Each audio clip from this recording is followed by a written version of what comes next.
is the Candida diet healthy, or can it harm your health? And most importantly, is it necessary, or is there a better alternative to Candida diet? This is exactly what I'm going to explore in my video today, so stay tuned.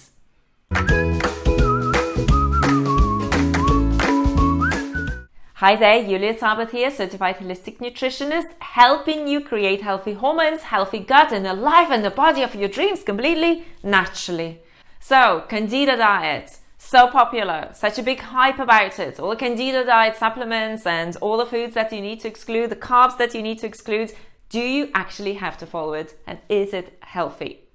Well, before we get going into the main subject of the video, let me ask you to subscribe to our channel and hit that bell notification so you're never having to miss a single video from Rawsome Healthy.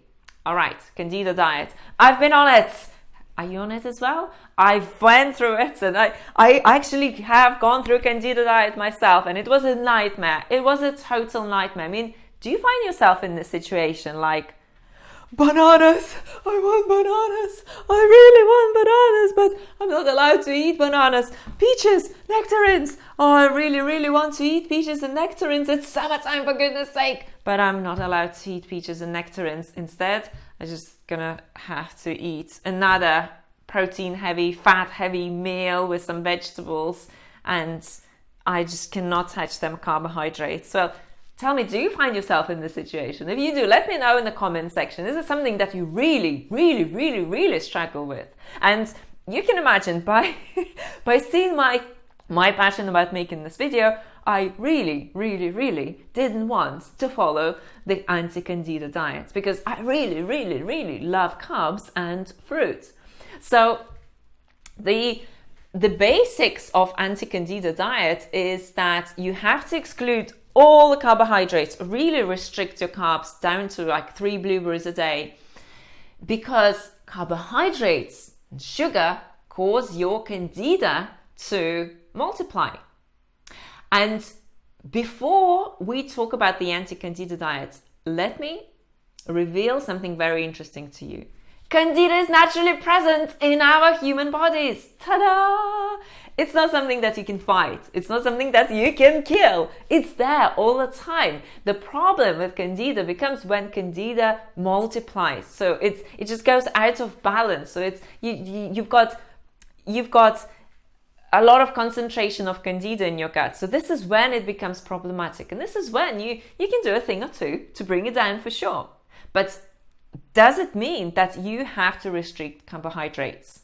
All right, so let's go through some of the reasons why you should not go on an anti-candida diet, and you should not eat all that fat and protein that they ask you to eat.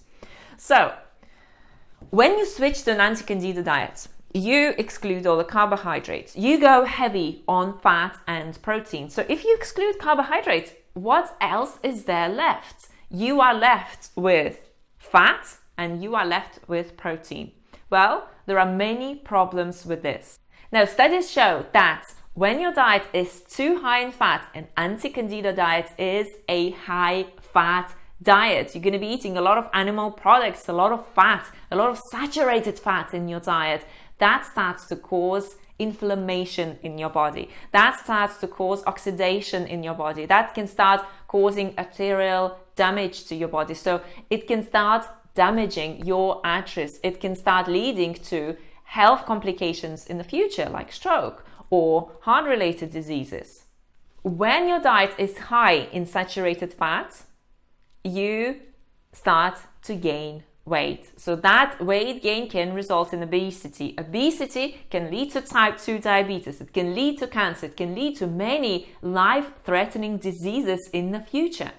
And many studies have found that consuming a diet that is too high in saturated fat increases your risk of type 2 diabetes. So whilst you believe you are battling with candida, you are creating more diseases in the body. You are damaging your arteries. You are gaining weight. Well, maybe not everyone's reality, but the majority of people will start gaining more weight because more fat means more calories. You are causing oxidation in the body, inflammation in the body. So all these diseases can be life-threatening in the future if you don't attend to them today.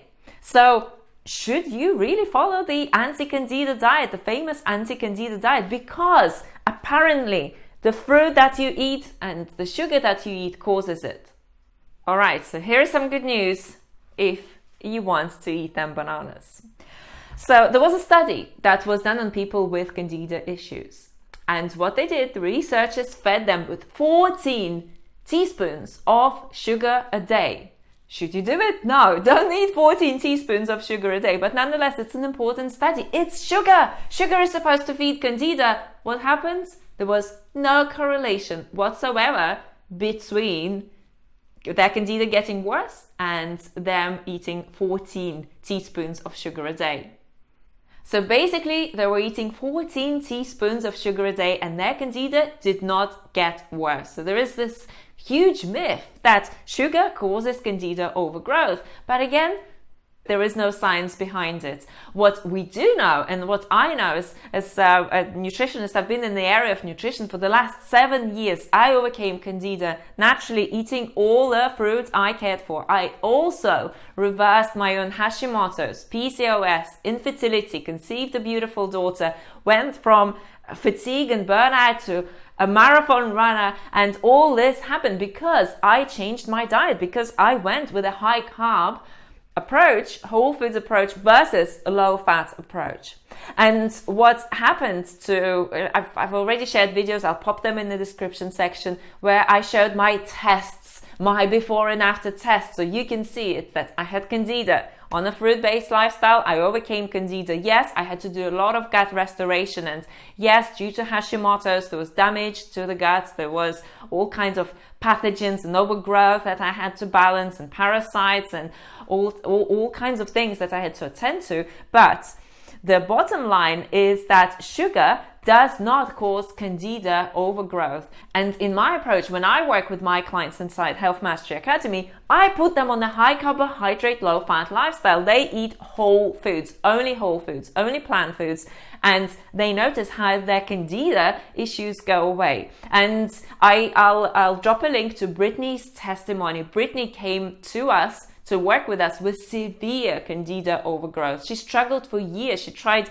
keto diets and she tried endless supplements. It was not getting better. 6 weeks after we worked together, she was free of symptoms. Not only of symptoms of candida, but she also lost tons of weight and turned into a model, literally a model, fitness model. But the look was so amazing. And she also balanced her fatigue, and she also balanced some other issues that she had. So it's a huge result for people who struggle with their candida. So you can imagine, if you are on an anti-candida diet, month in, month out, year in and year out, and you're not getting results and you're craving carbohydrates, and it's just, it's killing me. The anti-candida diet was killing me emotionally. I was in a place of depression, of fatigue, of anxiety.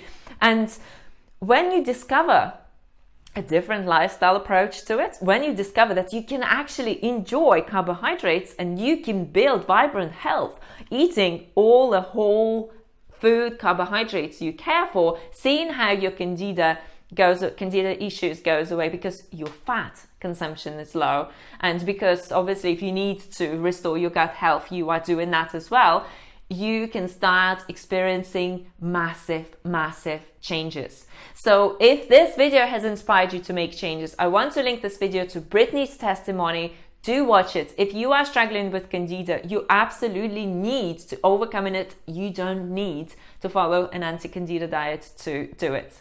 So thanks so much for watching this video. Leave your comments below and I will see you in the next video.